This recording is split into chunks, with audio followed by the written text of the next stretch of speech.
السلام عليكم ورحمة الله وبركاته. موضوع أحمد عبد القادر. أحمد عبد القادر الفترة اللي فاتت طلع كلام إن هو عرض على إدارة الكرة بالنادي الأهلي مبلغ 30 مليون جنيه مقابل إنه ياخد الاستغنى بتاعه، وكفى الله المؤمنين شر القتال، ويخرج بره النادي ويمضي للنادي اللي هو عايزه. وطلع كمان إن إدارة الكرة بالنادي الأهلي ردت عليه وقالت له لأ، إحنا عايز تمشي، هات 50 مليون جنيه. المفاجأة بقى إن الكلام ده ما حصلش، ان ادارة الكرة في الاهلي ما ردتش وقالت هات 50 مليون واتكل على الله.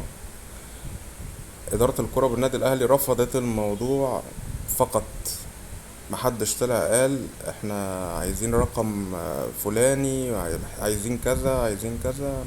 الكلام ده عار تماما من الصحة. بس فهو في الوقت الحالي هو على ذمة النادي الاهلي، وهيبقى مجمد، ومحدش هيفكر ان هو يشممه ريحة الملعب يعني.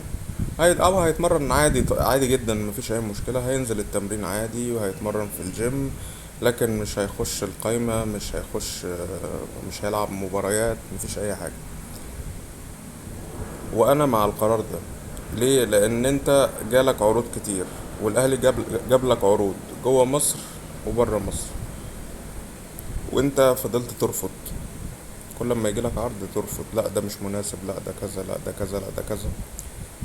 فخلاص يعني، انت لعيب في النادي الاهلي ومن حق النادي الاهلي، فخلاص بقى يبقى الوضع على ما هو عليه.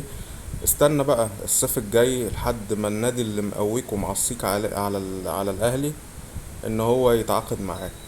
والله اعلم، ممكن ما يتعاقدش كمان، يعني ممكن النادي ده يغير رأيه في اي وقت ويكون جاب لعيب تاني، واحمد عبد القادر بقى يبدأ من اول وجديد يشوف له نادي.